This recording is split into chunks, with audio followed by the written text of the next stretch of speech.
Hi, welcome to Declaring Your Destiny. I'm Audra, and here's Carolyn. Joining us today is our special guest, Jon Dowling from the Jon Dowling Show. We have had him on before, and we are so thankful, Jon, that you have come back really to answer the questions of our viewers. So I'm not going to take up a lot of time. Carolyn, start us with prayer, and we're just going to get started on those questions from our viewers. Yes, John, thank you for being here. Thanks for Please having me. pray with me. Yes. Father God, we thank you for a beautiful day. Father, we thank you for the victory in the United States last night and that you are just moving and shaking in this country, that you are restoring truth, justice, and righteousness to this land. And we just give you the honor and the glory. Father, bless this video and bless John as he brings us wisdom to just impart wisdom to John of what you want to share with the viewers and with us to so that we can understand what our next steps are. And we just thank you so much. In Jesus' name, amen. Amen. Amen. All right. Well, Jon, we're just going to start right at it. So, Brian, one of our viewers, Brian, asks if you would discuss the exiting and cashing out of the investments after the wealth transfer. He has Sure. metals, crypto, and foreign currency, and we'd love thoughts on what to do with them respectively after revaluation.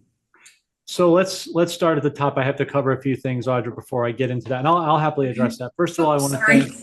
No, you're good. No, you're fine. You're totally fine. I want to first of all take acknowledgments to the top where they belong. Thank you, Jesus Yeshua, for having us have this opportunity to have this conversation, to even have this wealth transfer, that we even made it this far, because Mhm. we had to do a lot of praying in the spirit realm, as you both know, to get this far. And so I want to start with that. I want to thank you, both ladies, and your team for praying over this podcast and making a decision for it to happen, because I know that you don't do that without the proper governance and guidance. And I also want to thank my team of men and women who tirelessly work to bring the information to us from both a prophetic and a human intel, for lack of a better term, level that allows us to put the pieces together to share this with your set audience. So I want to start right at the top and give acknowledgments. That being said, I am not a financial advisor. Thank God. Don't want to be.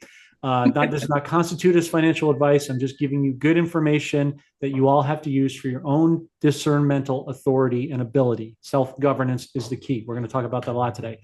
Now, Audra, before we get started, I did tell Carolyn that I was going to cover one issue. So then I'll do this, then we'll go to your question with Brian, Okay, okay? great. Mhm. Sure. I said I was going to talk about the med bed, so let's start with that. Oh, We do that's have right. we do have an update, so I'm not evading your question. I just want to cover that.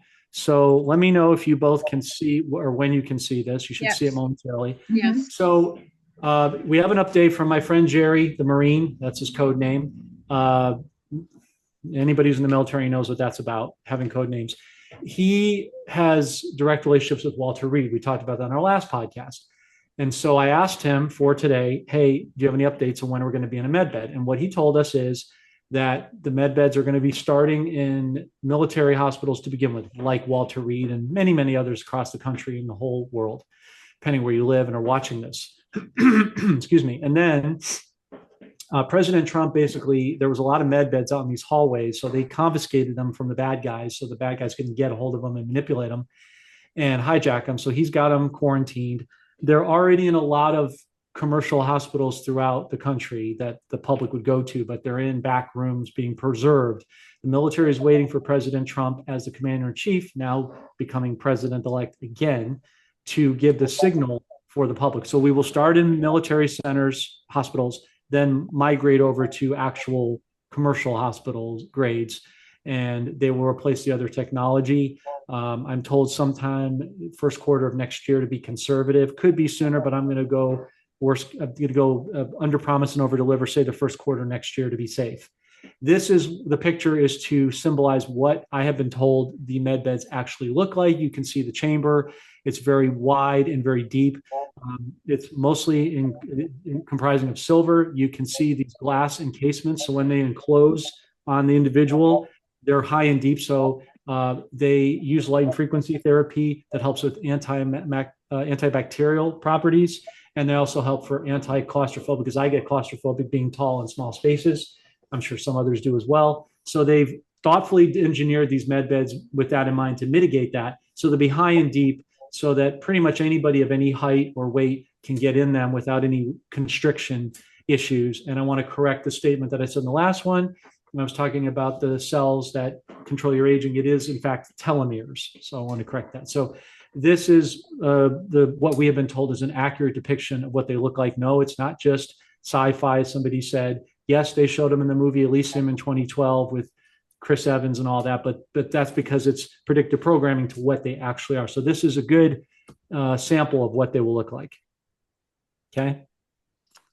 Now that we've done that, I can go back to your question, Audra. So to Brian's question, so I'll say what I said again. I'm not a financial advisor, nor do I wish to be. I will only tell you, Brian, what my plans are, and you can use that for whatever you want. My plan is to exchange the currency in banks, tier 1 banks, not redemption centers. There are no such thing. That's guru talk. There's just regular banks, HSBC, Wells Fargo, Bank of America, JP Morgan Chase, whatever. Okay. Then I will convert those monies into what I call an irrevocable common law trust. There's two types of trusts: revocable, irrevocable. Revocable means that if you want to make changes to it, you can make changes along the way. Irrevocable, once it's set, it's set. It cannot be changed. That's the short of it. There's more to it, but that's the genesis. I will diversify into precious tangible metals: gold, silver, platinum, palladium, copper, other currencies that will revalue in 2025, like the Thai baht, like the Venezuelan Bolivar, like the Colombian peso, like the North and South Korean won when those two countries merge. And then I will be buying land with a water source. And then I will move into other cryptos that will be asset backed on the ISO 20022 digital ledger technology DLT system that the BRICS are already using. So hopefully that answers Brian's question. I do have a little follow-up there. Sure. If you don't mind, problem. just to clarify, I know you don't want to go into the irrevocable and the revocable, but is there a reason why that you would choose the irrevocable common law trust versus the revocable? Yes. So no, I don't mind getting into it. It's just that you could do an entire podcast just on this one. Well, yeah. I've done with experts on this stuff on my channel. So it takes some doing. Mm-hmm. It depends on your situation. So somebody like me who's currently single, I'm going with an irrevocable trust because I haven't met my wife yet. So I don't want to do a, what do they call that? I'm sorry, I'm blanking right now because there's just too many things in my brain. You know, prenup. Thank you. I don't want to do a prenup because I don't morally believe in that. And that doesn't really set the tenor of a relationship very well. It's more of a protective thing. And if you trust God, why are you worried about that? You should know that he would put you with the right person.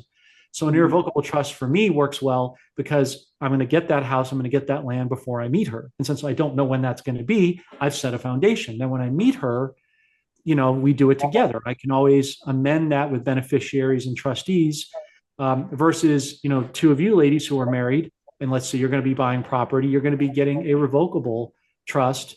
Well, I mean, you don't have to do that, but I'm just saying you could have more leeway with revocable trust because you've already have your spouses.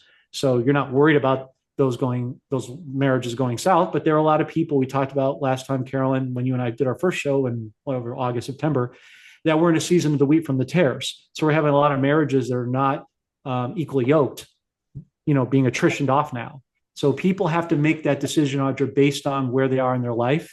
So for me, an irrevocable trust works really well. For somebody else, a revocable might be better if they're going to want to make changes. If they have 2 kids now and they're going to have 3 kids, or maybe they have 2 kids and one of them is going to grow up and leave the house, like in Carolyn's situation. You know, with a revocable, you have a little bit more play, whereas a revocable, it's kind of more cemented in stone. So you have to really be sure of your decisions when you make that process, when you make that change. Okay, thank you. Sure. Very good. Does that make sense? Yes.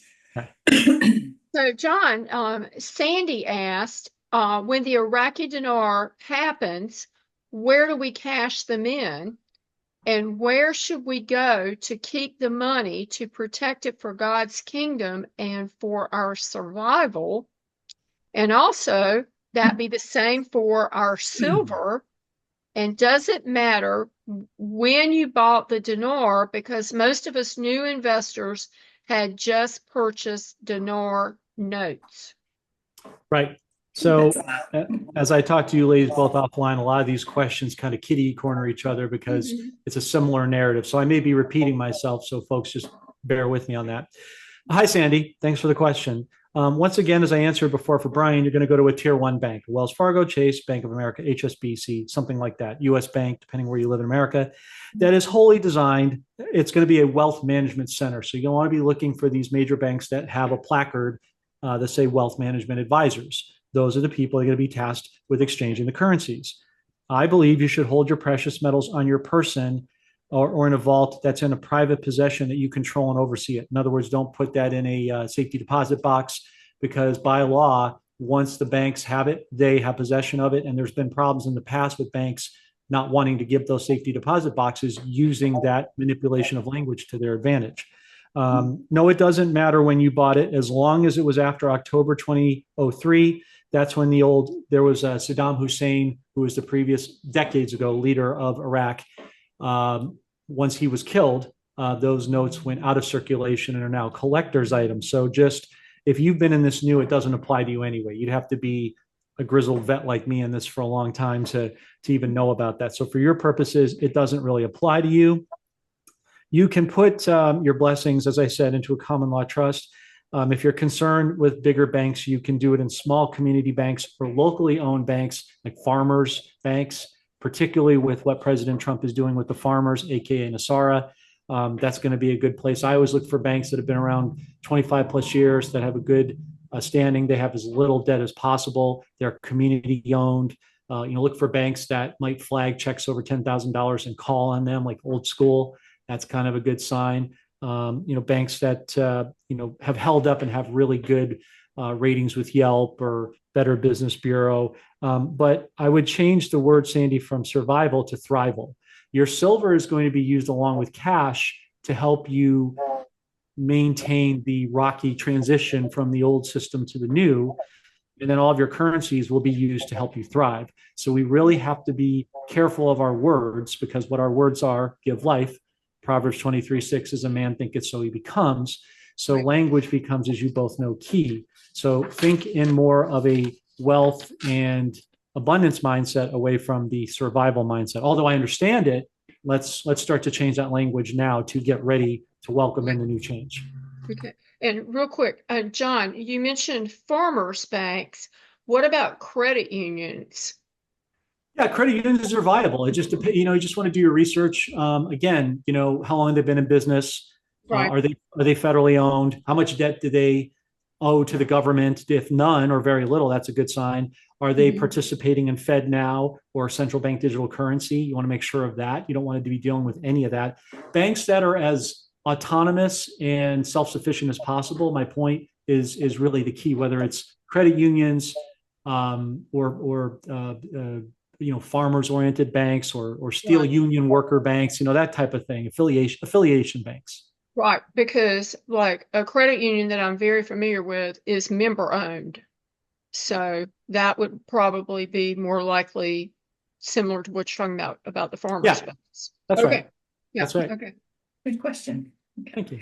Okay, well, John, are you ready for another one? Yes, ma'am. We have one from Juanita, and she's asking when the RV or RI happens and we take our currency in for exchange, will the quantum financial system be in place to have all of our money deposited safely into? And since the banks only guarantee up to $250,000, that presents a problem. So will the quantum financial systems be safe to do that? Will we be issued a debit card, or do you know if we will have to pay taxes on our currency exchange profit? Oh, that's a good question. A lot of loaded questions inside of that question. There's like three Yes. categories. Okay, so let's start at the top. For the dinar and dong, those will be reinstatements, RI, because they've already revalued in the past. So they have a history. But then currencies like the Thai baht, Venezuelan Bolivar have not been here before. Those are RVs. So one piece at a time is an elephant. We're taking this.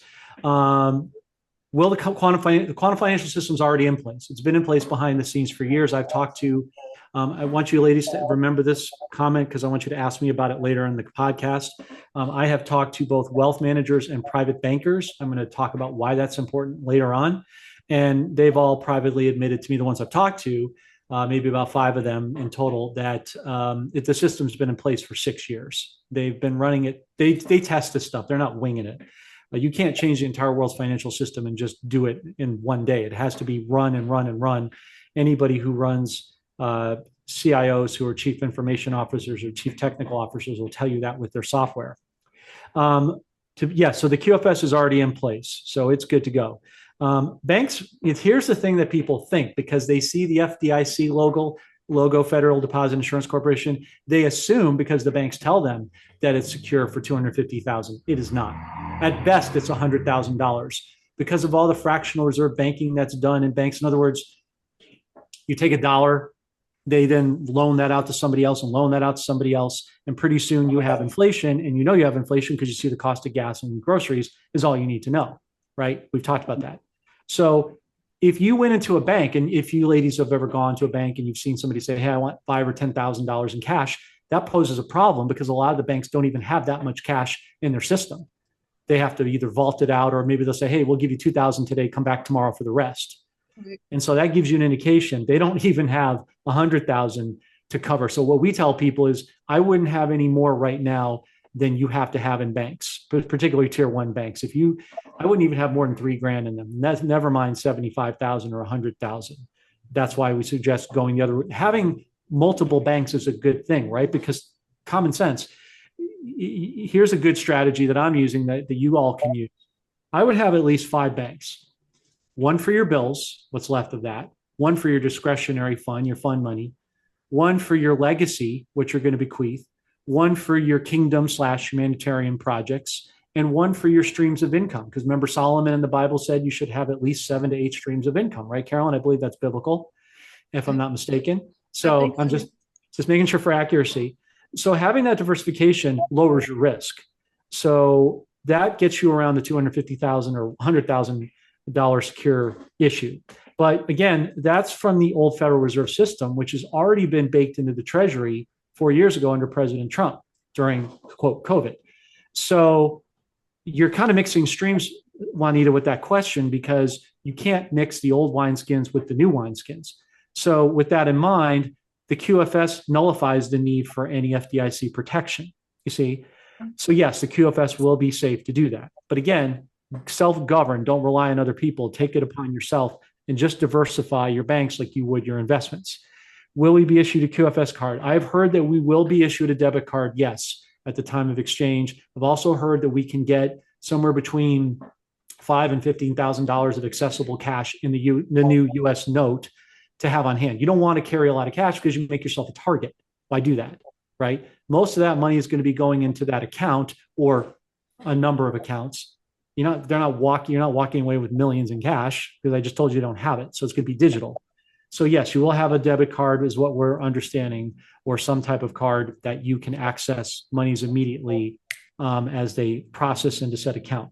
No, we will not have to pay taxes because you didn't pay taxes on the currency when you bought it. What you paid was a exchange fee.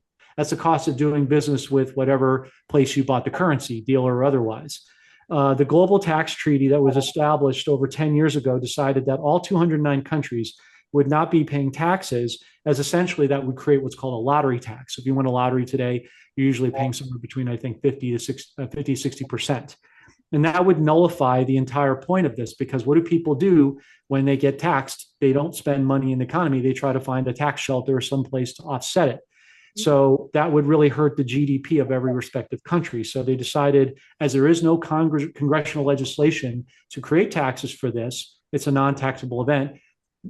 Bush Jr., which, like him or not, is immaterial, when he signed executive order, I think it was 13, don't fact check me on this, folks. It was 13303 or 13309, whatever it was, the executive order that allowed American, quote, citizens to have this currency back in 2003. They did it with the proviso, as I said, of no taxes, because, again, it would discourage people from spending money in the economy if they were. So as far as how the banks are going to get paid or how you're going to, what in lieu of taxes, the banks will be charging a 1% basis point. That equates to about $100,000 per transaction. So if you go in once or 10 times, it's a flat all you can eat rate for each time that you go in. And that's how they will mitigate the taxes. Wow. Wow. That's good That's to a lot. know. Yes, I'm glad I have the notes. Okay, John, Yes. Virginia sent a question in on the XRP. And she said that she heard that it will go to $70 or 70 and more. So do you have an opinion on this? And do you think it would be wiser to convert from XRP to silver? Well, hello, Virginia, and thank you for the good question. I think you're referring to the prophecy of one Manuel Johnson, who I have met before here in California 3 years ago through a friend. We believe it will go well over $100 next year. First, now that President Trump has won, we expect the first mark to be $1, and then probably $15 to $30. Then it will stair step its way up to $70. And she's right, much higher. The XRP is the backbone of the new digital economic system, coupled with gold backing, not pegged, having its own established ETF, electronic transfer funds. With the banks and other institutions that are already utilizing it, XRP has the capacity or capability to be worth in the 4 to 5 figures range easily once it gets going. And now that Trump is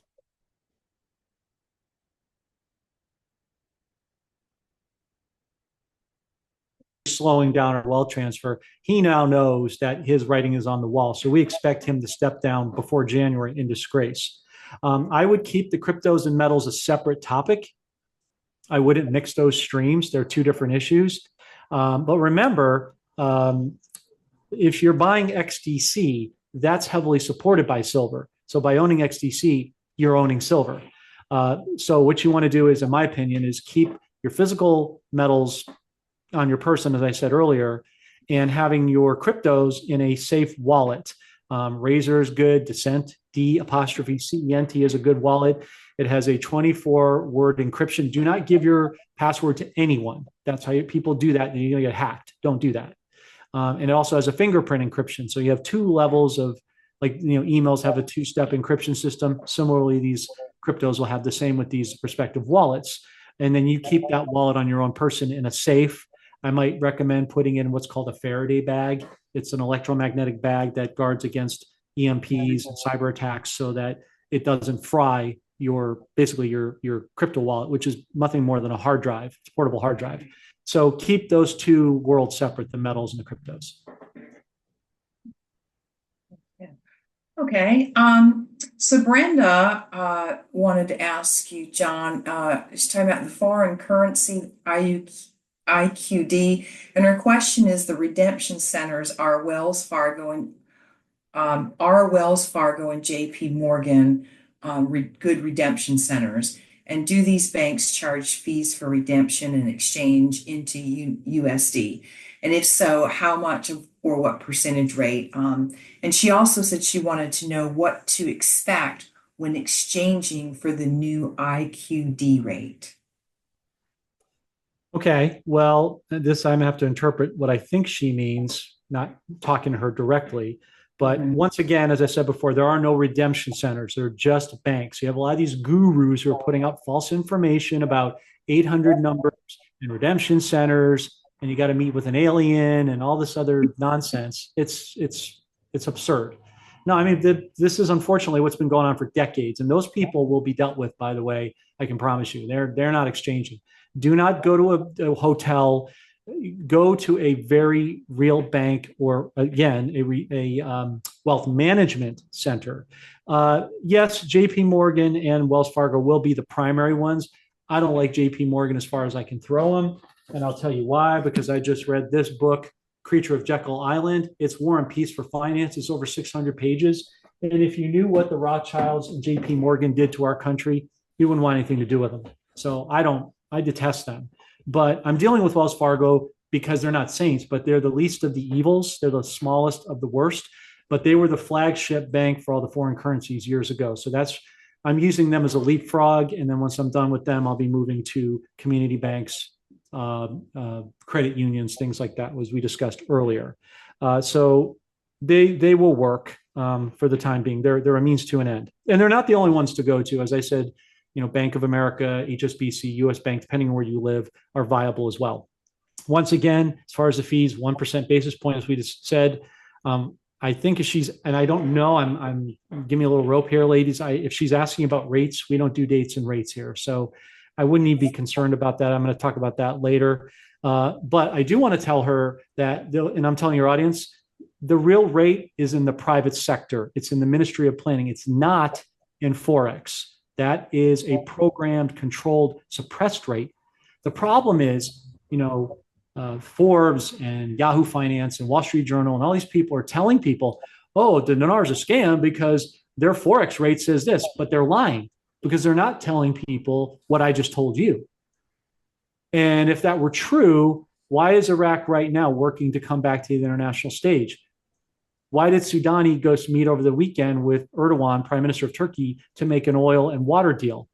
Why are they gearing everything up? Why is Israel about to do what they're doing prophetically per Kim Clement, which we'll talk about later?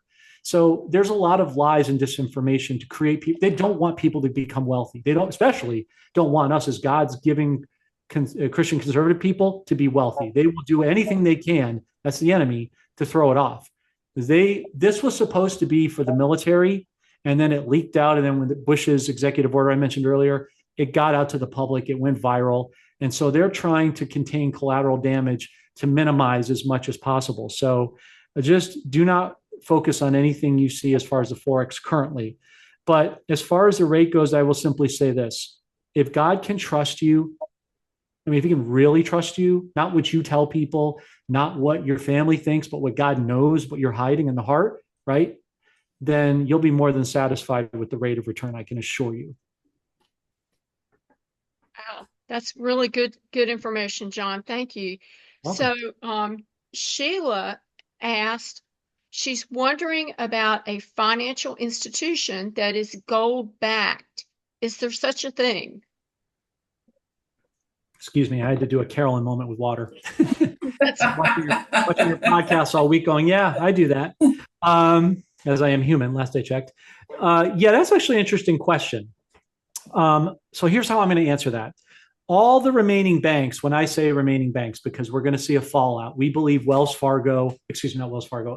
of America is not long for this world. They have a lot of trouble. And you know that because a month ago, I don't know if you ladies saw it, 10,000 people in America were affected by not being able to get cash out of the ATMs and had zero balances on their accounts. So that's what they call a bail-in. 16 years, it was a bailout. Now it's a bail-in, which just means the banks can legally take your money without your knowledge or consent, which is why we talk about community banks and credit unions as an alternative. And I know there's people putting in their mattress as well. That's also a viable option. I have cash on hand in my safe, so I get that. But to her question, an interesting thing has been going on for a while. As of October 1st, officially, all tier one banks, those are the banks I already mentioned, the big players, had to go Basel III compliant, which means that they have to show transparency of gold and silver, physical gold and silver to be precise, on their balance sheets. If they don't have that, they're gone. So in a sense, that is forcing them to be asset backed, right? So what we're watching for is to see which banks don't make it in the fallout. I suspect it's going to be certainly Bank of America, and I think some other big banks are going to follow as well, based on the information the big players are telling me offline. So they have to have real metals to support their money, because back in the days of our grandparents, they could go cash a paycheck from their job and they could get a certain amount in physical gold and silver. That will happen again, but it will be somewhat in physical, but mostly in digital form that they can convert however they want. So in that sense, all the tier one banks that will survive are going to be asset backed. That coupled with the QFS that we talked about earlier. Okay. This is a lot of information, John. It's very good information. And we have, and I don't know if I'm pronouncing this right, so please forgive me. Kieran from Ireland has a question for you, John, and they ask, where do I buy the Zimbabwe bond, as it's not on sale through currency exchange in Ireland? And when it goes up in price, where does one go to cash it in? Well, hey, Karen, Slancha. You're representing part of my Irish lineage with my name, partly. So nice to meet you indirectly. I I hope to get back to Ireland. It's been a long time, and I would love to get over there. Um, Great place, great people. Not just saying that because I'm part Irish, but it's nice to meet somebody who's from there. Yes, it is true. In many foreign countries, it's nearly impossible to get other neighboring countries' currencies. I talk to our channel owner Chris all the time, who lives in Cyprus and who lived in London. And Europe has a unique challenge to what we have in America. We unfortunately are so entitled and have a glutton of everything that we think everybody lives like us, and they don't. Karen's just underscored that, and so it is a bit of a challenge over in Europe. So we do have a place where you can get Zim bonds, and it's our main part of our channel. It's chakraenergyshop.com, which we'll leave that link in the description at the end of the podcast. And they are a good company to work with. They especially do well in Europe, as I said, because they're over in London. And as this person, I don't know if Karen is a man or a woman, so I'm not going to botch that up. But to their point, it is challenging to get those currencies, or bonds in this case for the Zim. So we recommend that site. They'll be able to get it. We do recommend they get it this month because we're coming into the holiday season and postal shipping becomes a problem here in America. Certainly, I would imagine in the whole of Europe, from what Chris tells me. So I would get that because of those reasons sooner than later. But that is a viable place where they can get it. It's legit. It's very, very good. So yeah, that's the short answer to that. Okay. Hang on just a second, because I want to tell you who asked the question. This is from Edward. And Edward said, how can we know when the currency's value increases? Is there a website to go to? And then he would like to know, after they increase, where do you go to exchange for US dollar, local bank, or a specific location? Right. Hey, Edward. So again, you're going to go to a tier one bank, aka Wealth Management Center, which I've said many times before, and you'll know along with the rest of the world. It's going to be all over the internet. We'll also post it on our channel once I go. So he's not going to not know. Everybody will know. This thing will go viral. I mean, you just a little bit of a kindling, and the whole world will spark on it. So you won't miss out.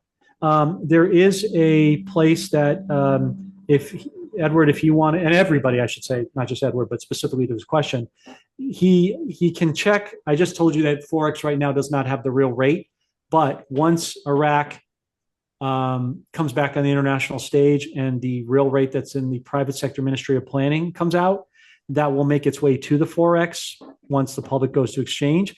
But there's another way to do it. And I'm going to give a number to you folks. So hopefully I'd write this down if I were you. I'll say it twice. Citibank, who's another legitimate tier one bank to go to, depending on where you live, excuse me, especially if you're in major cities.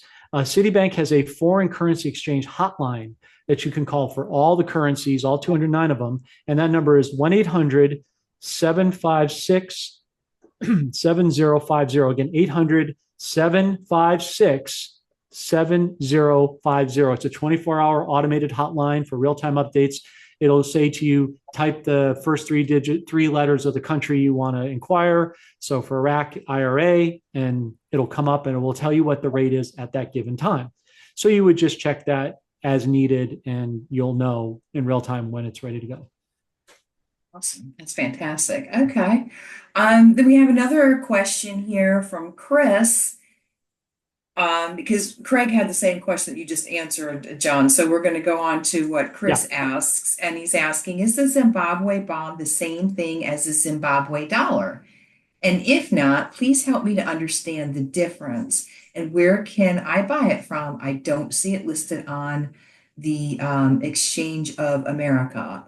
And he just, thank you very much for your help.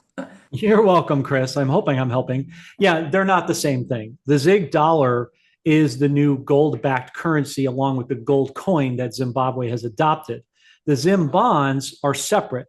Now, I'm going to give a little bit of an anatomical financial lesson here. It's not that long. A currency is usually assigned by a bank that answers to a government, right? US dollar, treasury, as an example here in America. A bond works where it goes directly away from the bank to the country of origin, and that country is tasked with assigning a value, right? So just to help people know. So the Zim bonds have been put on the side and out of circulation for some time until Nelson Chamisa, which you prayed over, Carolyn. I think the Lord showed you that he was coming back into power a couple of weeks ago. Now, to be fair, I did ask you that question, but you still obeyed and did it on your own time frame. So I cheated a little bit, folks. I did ask her. But Nelson Chamisa, you did confirm that the Lord is coming back. We believe he's coming back sometime in the first quarter upon President Trump, because President Trump's working with him, along with Elon Musk. And you know that by Zimbabwe using Starlink. You see the gold ties Chamisa wears. You see the gold ties Trump wears. Chamisa made 20 promises for Zimbabwe. Trump made 20 promises. Countries copy each other. Okay. So at that point, when he's back, the Zim bonds will be tucked in, integrated into that ZIG dollar I mentioned. And Edwin Mngao, who's corrupt, like a lot of the world leaders, which we're going to talk about a little later, is going to be removed with a lot of the other politicians around the world, like a popular, this is abutting to Chris's question. You have a popular country in Venezuela, the Bolivar, that people are big fans of because they've heard so much about it from the gurus. They have Maduro right now, who's corrupt, but he's going to be replaced with Juan Guaido next year, and that country will flourish. So you're seeing a series where the deep state codes, the end codes are here. The cabal is surrendering.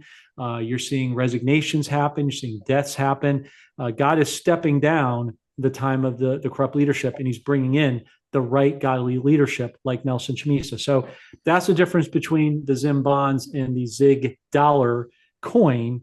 So just hold on to it. And when he comes back, we'll have some idea when those are going to redeem. Now, what I was told by the banks that I've talked to is they have a department for currencies, and then they have a separate department for the bonds. So they're going to treat them differently. So. Wow, that's good to know. I'm excited. And yes, the father did say he's coming back. So we're excited about that too. Okay, so Lynn asked, I wanted to know if a bank is the only place to sell or exchange the foreign currency, or could you also sell your foreign currency through online platforms? And is selling your foreign currency the same as exchanging your foreign currency? Well, hello, Lynn. I have a cousin named with your same name. So right off the bat, I like you. That's actually a good question. I like these critically thinking questions because they're a little bit more out of the box and unconventional, a little bit deeper thinking. That's what I encourage my audience knows to do because we've got to think differently in this time. So to your question, Lynn, you can exchange them at the bank, specifically wealth management centers, but she's right. You can also sell it back to the places where you bought it initially. A lot of the dealerships or currency places for sale, and there's many of them, especially in America, they sell them, but they also buy them back. So you are holding the cards. You can go and use the two sides as a bidding war. You go to the place where you bought it and see what they will do for you. Then you go to the banks, you see what they will do. You ask to see the back screen rates, and then that gives you an indication of what each side is going to offer you. Then you have to make some discernment and decide which one you're going to go with, or maybe one exchange you go with the dealer and the next one you go with the bank. It really all depends on the circumstances that you're facing. But yeah, compare the prices and situations, use it to your advantage because you are holding the cards, not the banks. And this time, we're in a historical wholesale change of a season where the banks need us more than we need them because they need this currency because it goes back to the countries of origin. They don't have printing presses the way we do. So they have to get it back in circulation. So yeah, the tables have finally turned. So hopefully that answers that.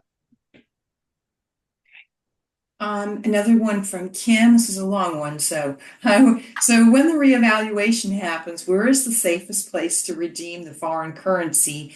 And will it be in US dollars or digital crypto? And then she asked, will we be able to take money with us or does it have to be in the bank? She's not one to trust banks, so would love to convert some of it into silver. And then also when buying foreign currency, does it have to be uncirculated or circulated? And should it be a certain denomination? And how on earth could a bank redeem trillion-dollar Zimbabwe currency? So those are good questions. Yeah, I like some of the part of it. I don't like the thinking and the second part of it, but I'm going to correct on that one. But thank you, Kim, for the question. Same answer of where to go with the banks. I've already said 100 times. And you're going to go in US dollars because we're going to have time for the US dollar. You're not staying in the US dollar anywhere. You're using it as a leapfrogging to go to the other things, right? Gold, silver, other currencies. It depends on what God has you to do. He may just have you be in cryptos, or he may just have you be in one currency, or he may have you. You really have to seek him for what he wants, right? And I have some questions at the end to address that issue, but you can always convert it into metals or cryptos later after the exchange. It doesn't matter if it's circulated or uncirculated. That's a good question. It used to be a topic. That was a thing that a lot of gurus put out 7-10 years ago, that it had to be uncirculated because if it was used currency, they wouldn't take it. That's ridiculous. If it's legit currency, they're going to take it.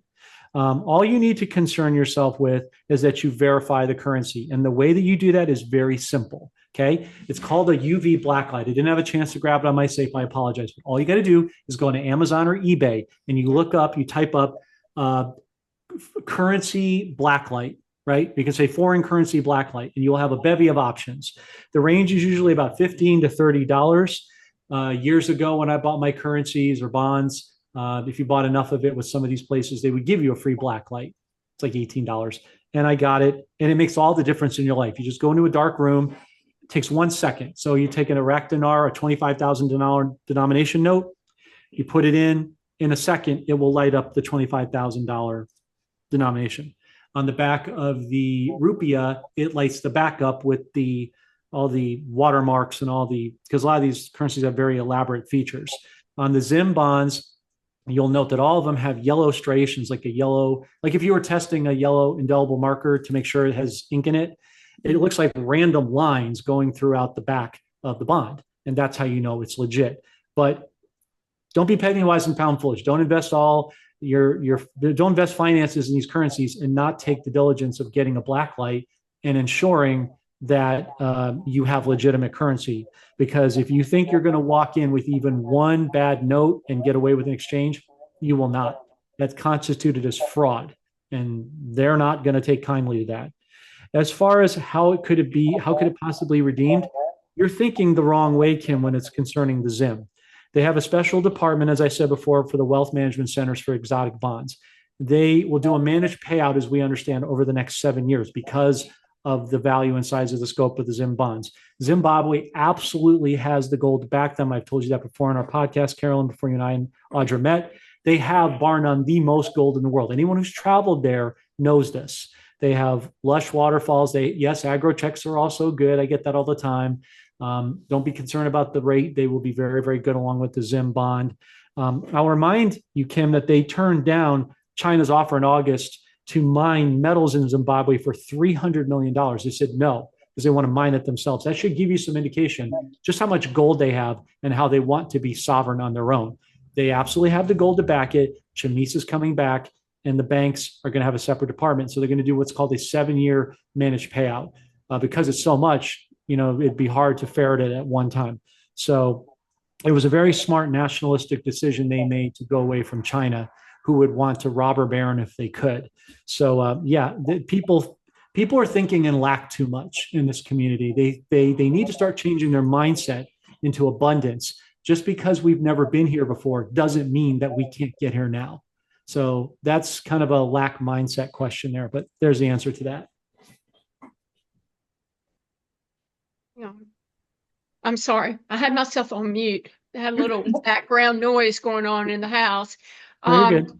Yes. So this is really good. And I love that you're encouraging everybody, including myself, that we need to change our mindset, that we need to be thinking we're prosperous. We need to believe for prosperity. So with that, here's the next question, if you're ready, John. Yeah, sure. Go ahead. Yes. So Kathy and Suzanne asked, they would like to know how NESARA will handle all types of insurance. I'm pausing because I'm not mocking the question. It's another seminal example of what I just said about mindset. You're trying to take the old mindset of insurance because it's all we've known. So I understand that. But we have to walk away from everything we knew and retrain our thinking. You're mixing the old world and the new world. NESARA doesn't need insurance. That's the whole point of med beds. They're free to the public with the bonds. So there's not going to be a need for medical or dental insurance because it cures, yes, folks, I saw the questions, it cures everything. But what it doesn't cure is a faulty mindset. That's the work you must do before you get into one. And that's the work you must do conversely with this wealth transfer. So insurance is a scam, just like the dollar. With common law trusts and the aforementioned QFS funds that are going to be coming into you, you will create your own wealth. No one will have to do it for you. So if you get into a car accident today, you got to go through insurance companies. You got to fight with them. Who's at fault? Did you have a dash cam? All the rigmarole, the scams that they're laughing at us. Then they push back. They delay. Why? Because they're making money on that interest fraudulently the longer they wait, right? With NESARA, there isn't any need for more insurance because if you got into an accident, God forbid, you just make that if it was your fault, let's say, you make that person whole. You pay them a lot more than they would get from insurance companies. You can do it in a second on your phone. They get paid. You can take care of them if they had downtime from work, or they can just go into a med bed and get healed and get reset right back to where they were, or better if they hadn't presumably gone into a med bed yet. But the whole thing about insurance is a scam, just like the dollar, just like the fraudulent medical industry with big pharma. Hasn't anybody noticed that CVS's and Walgreens and Wrong Aid are going away left and right all over? I'm seeing it here in California. They're boarding up like packing out of Dodge. It's because we're decoupling that old system. So insurance isn't even an issue anymore. We will be the insurance. We will make ourselves and other people whole in an example like that.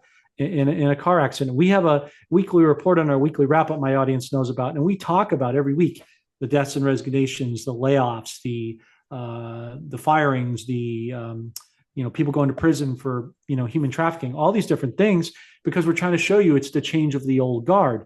Likewise, insurance will be a thing of the past. We won't need all this other stuff with homeowners and medical and car insurance. That whole thing is a complete boondoggle. So the way it will handle it is it will just remove it wholesale.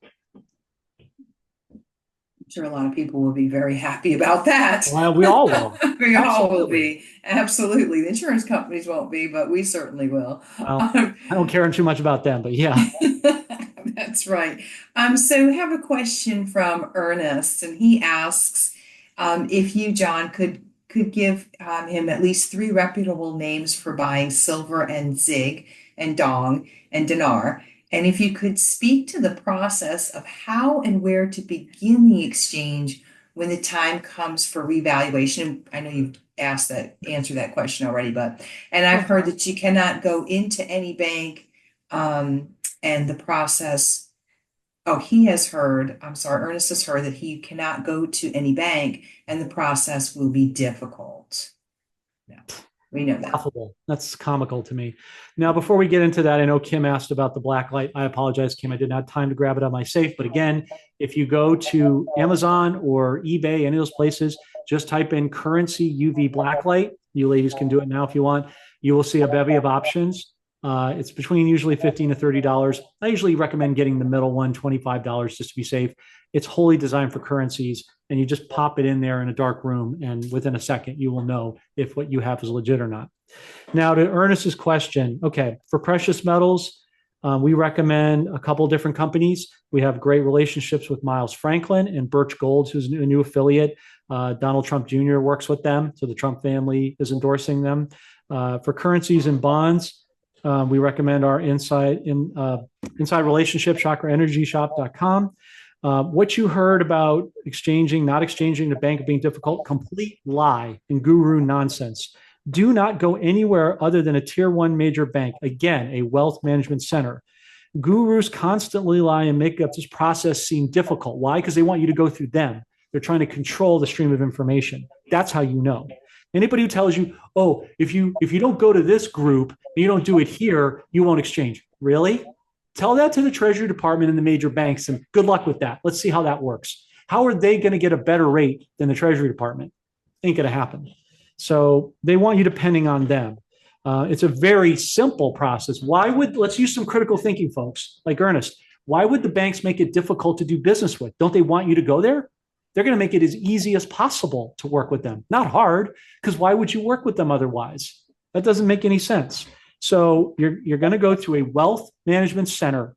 You're going to take one note, take the smallest denomination you have. If it's dinar, if you have a 5K note, take that. If you have a $25,000 note, take that, and ask them to see the back screen rates. You will know at this point by what I mentioned with Forex or the Citibank number, you get a good approximation of where the rate is at that point, right? Then you can check to see if they're giving you the real deal or not. And you can also use your discernmental authority. If you don't like the person, you don't feel safe with them, just get up and go to another bank. There's plenty. Again, you're holding the cards. It's actually very easy. It's not hard at all. Folks, it's just an exchange. Don't make it any harder than that. When you go to a grocery store, you buy your food, you pay them, and you leave. It's simple. It's transactional. This is no different. Don't make something easy hard. Mindset. Once again, mindset. Now, for Ernest and everyone else, for my audience, they know when it comes time for me to exchange, I'm going to go into a Wells Fargo Wealth Management Center in my town in California. Well, the next town. We've already made an agreement with one of the wealth managers. We're going to do a video. We're going to simulate the exchange. We're going to go through all the ins and outs. Do you need an NDA? Are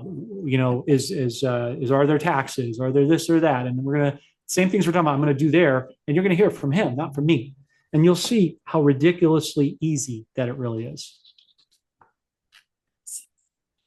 Good. Thank you. Sure. Okay. Jim asked, I've been following you recently, Jon, and you have talked about the Venezuelan Bolivar. Boulevard. Yep. Okay. And I'm interested in purchasing some, but have been researching it, and I see there's different types, and there's you can say those, and one of them's the digital. And could you please explain the differences? And he said he knows you're not a financial advisor, but if you were to purchase any, which type would you get and why? Well, thanks, Jim. Good question. Thanks for following us. We appreciate the support. Now, and this gives me an opportunity, thanks, Jim, to address these ladies' audience as well as mine. A lot of them sort of intersect. I got hammered last month by somebody because I said to trust God for which ones, and they want to, as if we didn't know. We do. We don't want to be we want God to be the pilot in this. We don't want people just taking our word for it. We want them to go to God, Yeshua, and get the answers from him, because it's better than anything we can do. But to kill two birds with one stone, I am going to share a screen with you both. And we're going to go into, oh boy, I hope I did this right.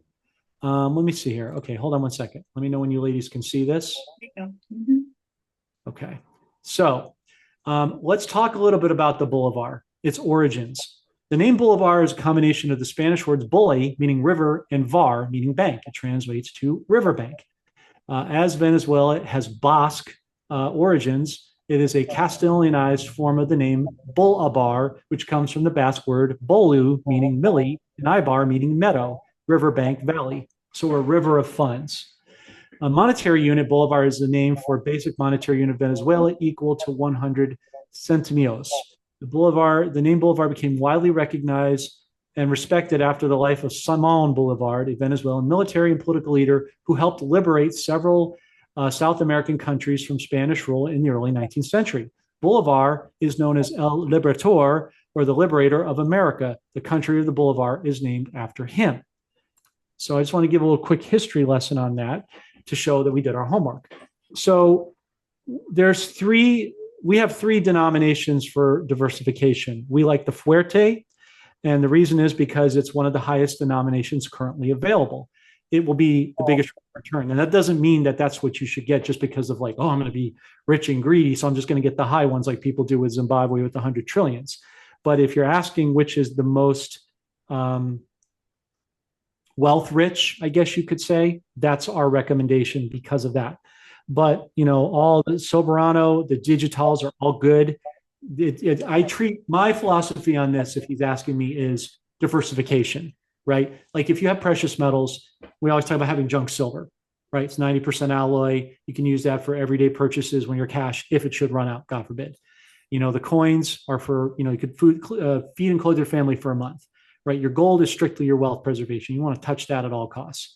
Unless you were buying a house at some point, you could do it with that going forward. So in the like-minded mindset of diversification, having the Soberano, the Fuerte, and the digitals are good to have, just like you would have with the dinar, 5, 10, 25, 50, 100,000 K notes. It just gives you diversification for options. But the most lucrative one, I think he's asking, we believe, will be the Fuerte. It's funny, financial advisors, there are some, but most of them don't even know this because they're trained by the banks to sell you the toxic debt, the derivatives, not what's good for you, but what's in their best interest. So, but to his point, that would be what we would recommend. Okay. All right. And Lizette, she has a question. She wanted to know how to transfer tax-free from an IRA or a 401k to purchase metals. Right. So this is where guidance becomes paramount with our trusted sponsors that we mentioned with Birch Gold and Miles Franklin as example.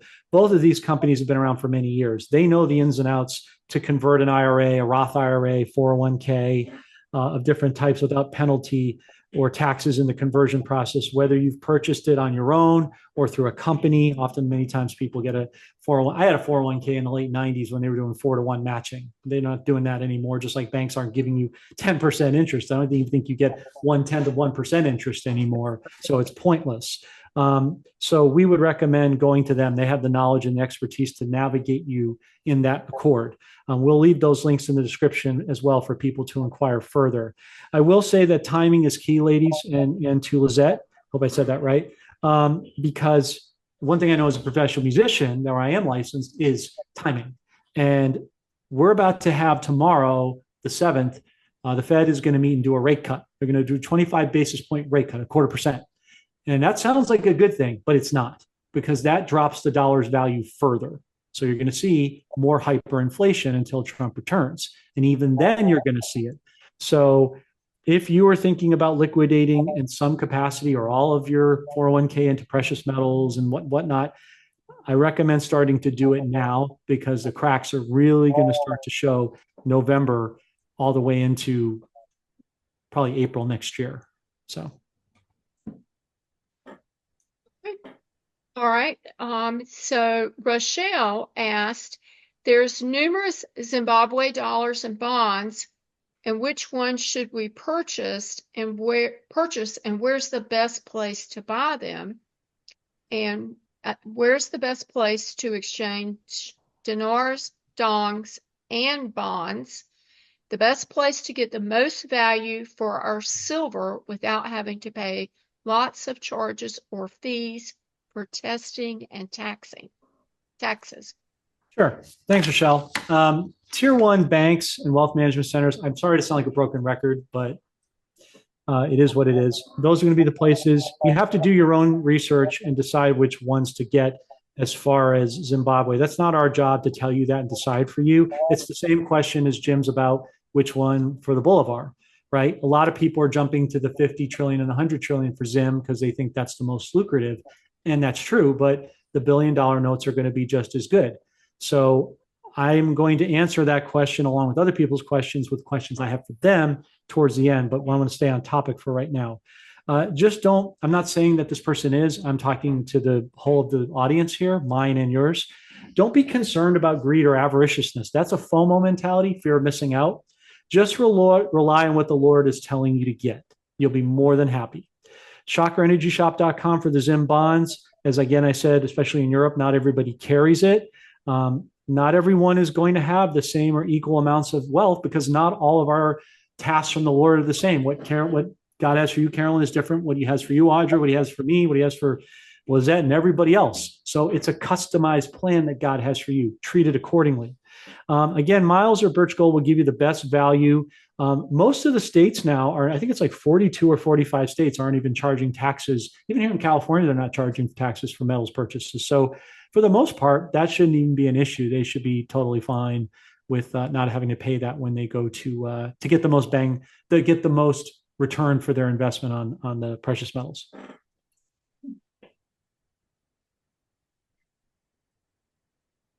Okay. Audra? I'm sorry. I'm just looking for the person's name on here. I don't have it, but this question is: we've bought some Iraqi dinar and Zimbabwe bonds, but being new to this, are asking for John to show some examples of each and discuss the denominations that he feels and that or this person understands. He's not again giving financial advice. This person just wants to know or wants to be a little bit more strategic in when they're buying what they're buying. Yeah, and I'm going to take the accountability on this one. Apologize, I was running late for today's meeting, so I didn't have a time to go in my safe and pull out the notes. But I will tell you, have an array, in my opinion, between as far as the dinar, 1,000, 5,000, 10,000, 25, 50, and 100,000 K denominations, if you're able to do it.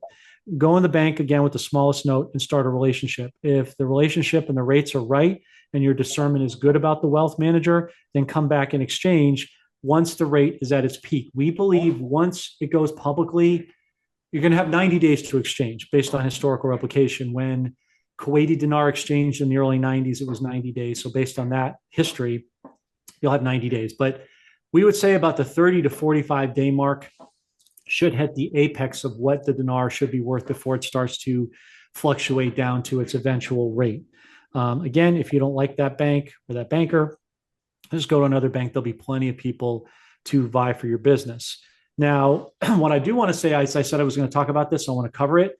I talked about wealth managers and I talked about wealth management advisors and private bankers.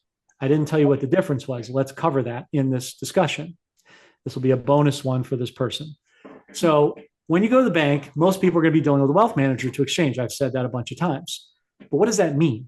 Well, a wealth manager is specifically trained by the bank and the Treasury Department primarily to conduct said exchange. They're licensed to do that. To have an account with a wealth management account means a $250,000 minimum balance to be maintained in said account. Now, I said earlier that they'll tell you the FDIC they cover 250, but I don't believe they can even, personal opinion, I don't think they can cover 100,000, right?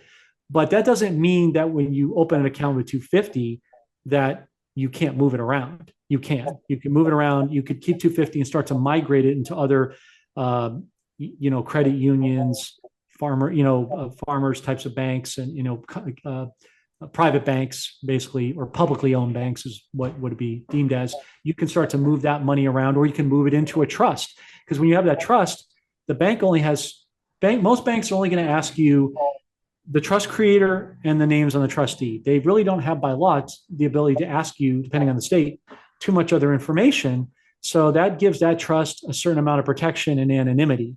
So if you're concerned about putting 250 into an account, you could create a trust account inside the bank and give you a little bit of a peace of mind with maintaining that minimum balance, right? So that's the short version. A private banker is a whole nother ballpark.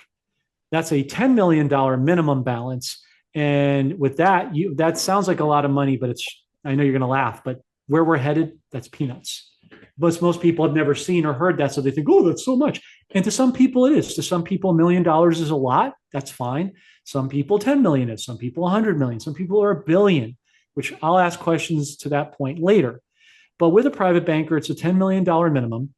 And they're basically your own personal private banker. So I'm just making an example, folks. A lot of like the Saudi wealth princes and stuff, Shah of Iran and Mohammed bin Salman does this. If he wants to buy a car, he calls a private banker and says, I want this car. I want a Tesla. I want an Aston Martin, whatever. They buy it and it shows up at the house. Kind of like, what's that? Carvana, I think, does that. We can buy a car and they deliver to your house. It's kind of like that. If you want to buy a house, same kind of idea. They work for you pretty much exclusively because to this point, there's only been a limited amount of people who had that kind of wealth. So they cater to wealthy individuals. And you'll get special perks, free concert tickets, free sporting events, free private, X amount of private hours on a private plane, X amount of first class tickets on a commercial plane. They're going to throw a lot of come-ons at you because they want you to keep the money in their bank. So that's basically the main difference between a wealth manager and a private banker. I just wanted to answer that question. All right. So Kurt wants to know, he said, as you may have found out in your research of the Zimbabwe bonds, their denominations go up to $100 trillion bond. Mhm. Should one go big or go home or pull back to some of the more modest denominations? And then he asked, could you show some pictures and some samples of each currency and discuss the range of denominations? It would be great. Hey, Kurt, I laughed when I got this question. I like that. I'm a swing for the fences type of guy myself. I believe in all or nothing in what I do, but that's just me. Not everybody subscribes to that. So it sounds like you're in that park. And yes, 100 trillion is the max highest denomination for the Zim bonds. That's correct. And again, I apologize, I didn't have time to go in my safe and grab some. But if you go to our site, chakraenergyshop.com, and you just click on the Zimbabwe tab, you can see pictures right there of all the different denominations, the 100 trillions front and back, and that'll give you a good visual matrix of what they look like. It's very simple. You have to decide, and this is a question that's kind of a foray into the questions I'll have for the audience. You have to decide what your wealth tolerance is as far as that. I've always recommended, again, having a diverse amount of everything, as I'm a big proponent of balance in life, but that's just me. So I don't know if that's what he's asking, but you know, it depends on what, Kurt, you want to do, what God has asked you to do. And if he's got you to do big giant projects, then yeah, the 100 trillion is probably right for you. If it's solely just, and I'm not saying it is, I'm just saying if it's solely for, you know, greed and avaricious needs, then I don't recommend that. So just depends on the situation. Good advice. Okay, this is a question that we have had, but apparently a lot of our viewers do have the same type of question. But Flora's asking you, Jon, she knows how to purchase the Zimbabwe bonds, but doesn't know where to sell them in the future. What exchange do you recommend? Well, again, the tier one banks will have a separate department for the bonds. They'll treat it differently. It's a very simple, easy process. Depending on how much you have and what denominations, they'll either, if you only have one or two notes, they'll probably do a one-time payment. If you have multiple notes, then they'll probably do a managed 7-year payout. So it's just very situational. Okay. And I think, Jon, that was our last question. Mm-hmm. But I do know that you have some questions that you want to ask of the audience or our viewers. So you please go right ahead and ask our viewers. Sure. Thank you. And this question goes to your audience as well as mine, one and the same. I think we talked about mindset. Here's what I'm going to recommend to the audience. This is the number one thing that I see in this community that's not going right. You can take all the action. You can buy all the cryptos, the foreign currencies, the precious metals, the bonds. You can do all that stuff and take action. But if you don't change your mindset, you will have a poverty mindset. I have a saying, it wasn't my saying. The Holy Spirit, I think I told you this, Carolyn, several weeks ago. I was walking in the field, and the Holy Spirit said to me, a lottery mindset is a poverty mindset.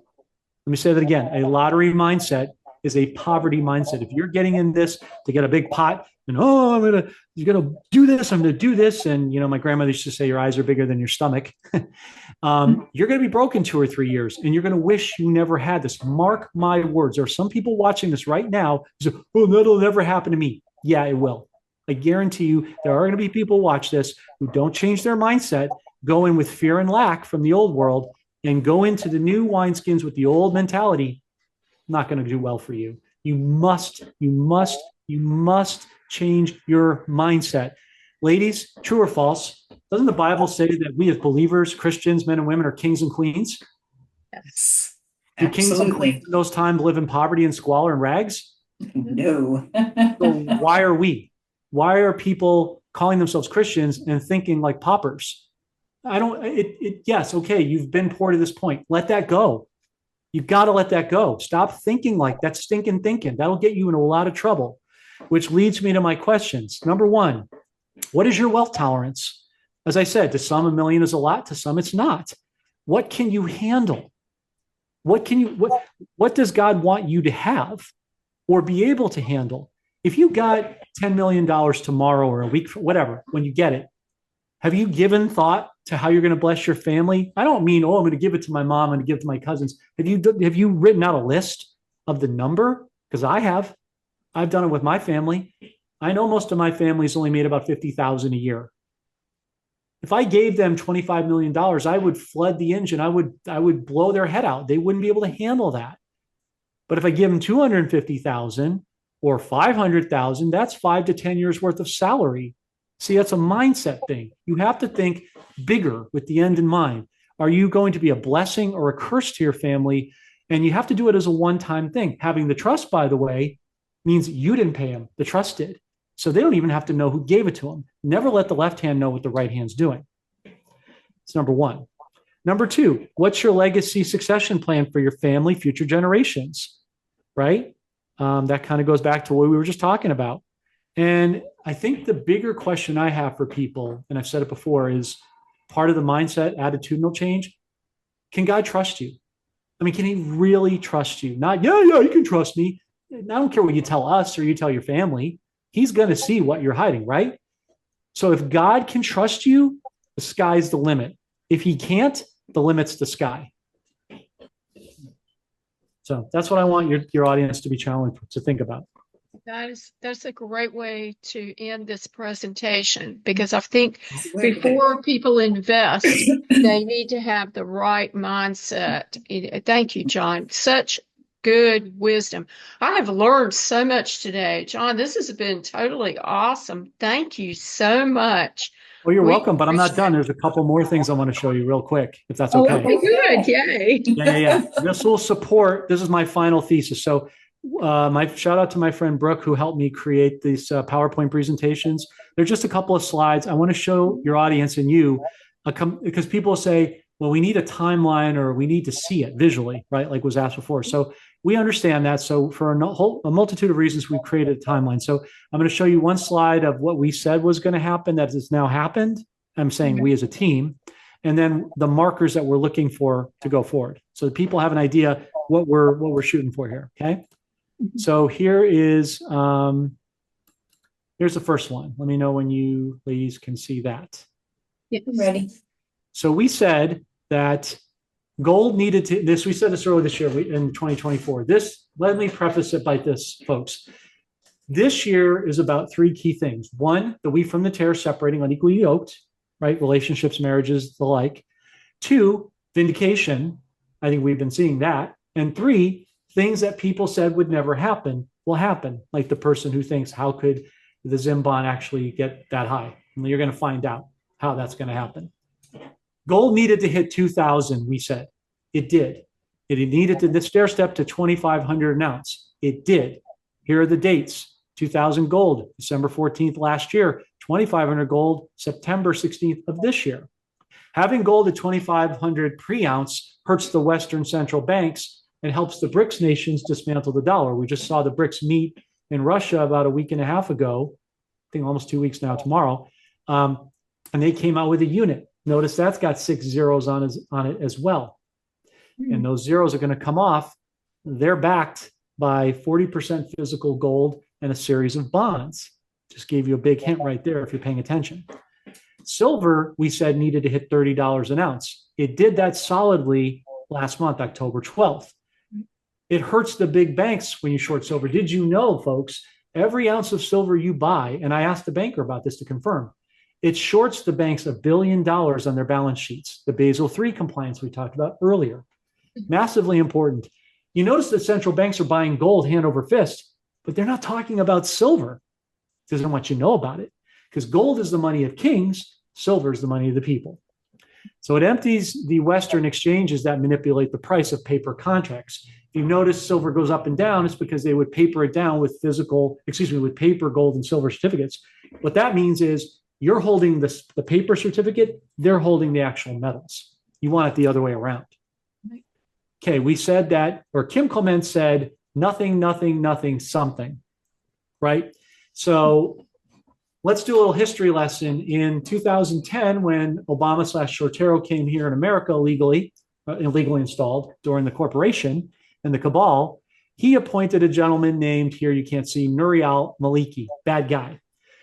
The dinar was supposed to happen in 2010, 12, 13, and 14. He kept it from happening.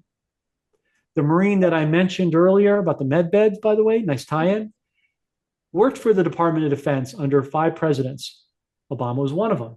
He was in a private press secretary room with Josh Ernst, the press secretary at the time, and said, quote, "The currency reset will never happen under my watch."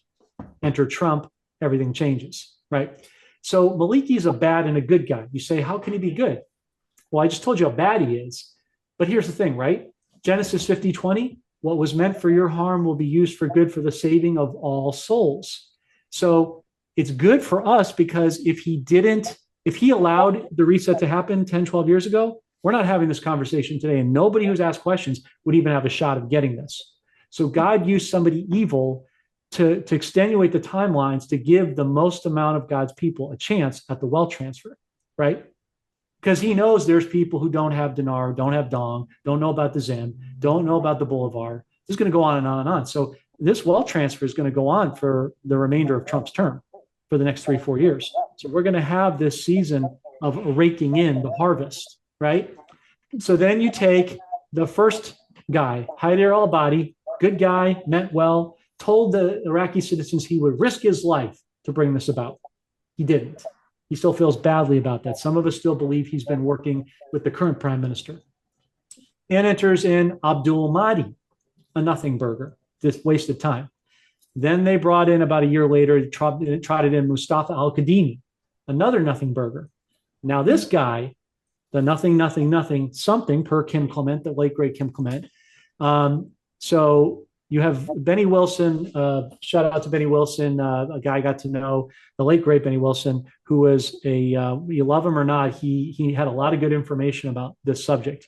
He prophesied years ago that a Mexican-looking man would be the prime minister of Iraq and would make the revaluation happen. He's now doing that. So we now are in the season of this getting ready to happen, right? We've talked about this, Carolyn, many times. We said that Israel was going to attack Iran. They did on April 15th of this year. What they did was they did a drone strike. They wanted to see the defense capabilities of Iran and where their vulnerability weak spots were for a time such as this. So now what they're doing is they just attacked Lebanon. They hit the last of the deep state factions today or this morning, their time.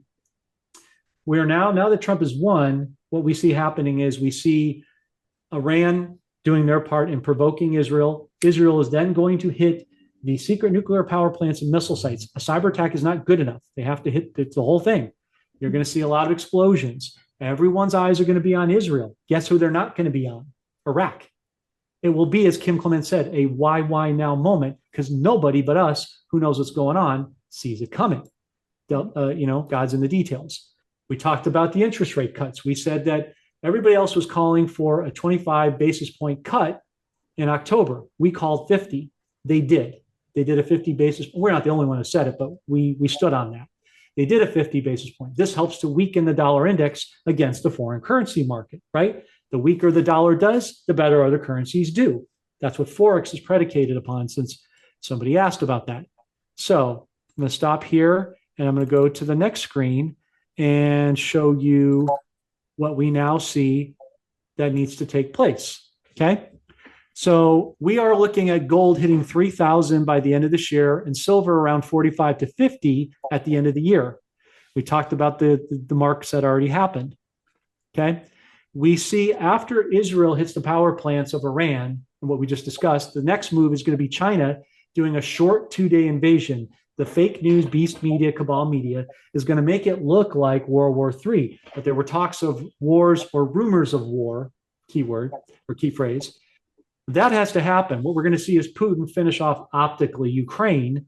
Then he's going to do a short run with Xi on the Republic side, not the CCP, into China, Taiwan. This will free up Vietnam enough to break them out of communism to reinstate the Vietnamese dong.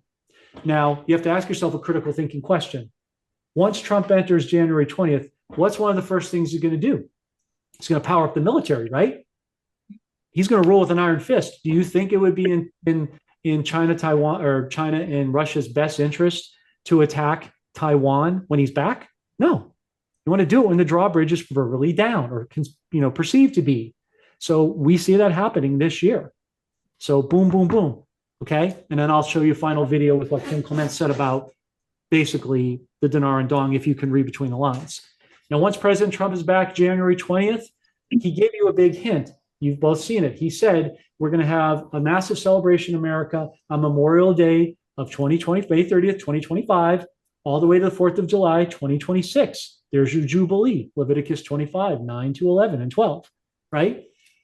Once he comes back in, that starts Nasara with the elections. That would be the 120 days for Nasara. Now some people have experienced Nasara. I'm talking about the whole of society for it to roll out, right? You ladies with me so far? Yes. Okay. Last 2 points. We need to see a 10% drop in the bond market, specifically the treasury market is what I'm talking about. We believe, per the different data sets of people, that will be sometime in 2025.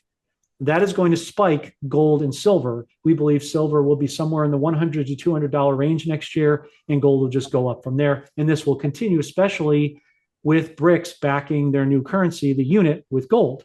That will just make it more and more valuable. We're waiting for the appeal on XRP to be dropped, with a counter appeal to be dropped off the XRP from the SEC. As I said, once Gary Gensler now knows Trump's going to win, he's going to be heading for the cheap seats, we believe, before January. He's not going to wait till Trump comes back. Well, it would humiliate him. You notice a lot of these CEOs leave out the door early because they're trying to protect their, quote, paper legacy. We should see XRP anytime now that Trump's in go to $1, then 15 and 30, and stair step up from there, as we said before. Okay, last thing now I'm going to show you from the late, great Kim Clement that we talked about. And I want to show you this. This is a prophecy that he did several years ago on June 14th, 2014. Now, if you'll bear with me a second here, I'm going to share the sound so that you can actually hear it. That would be a good thing.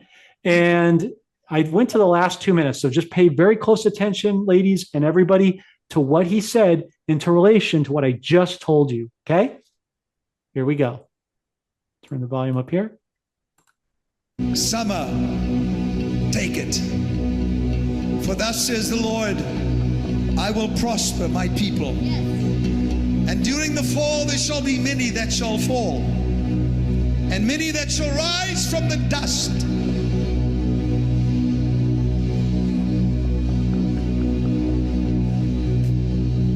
The earth is standing prepared. I shall take it, for the summer shall bring forth much in the temperatures. Strange July,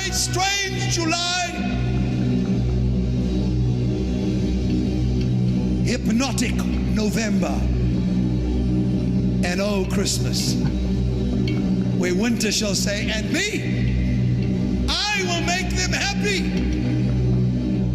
For God says, I have chosen each season to manifest something. My will shall be done, and it shall come to pass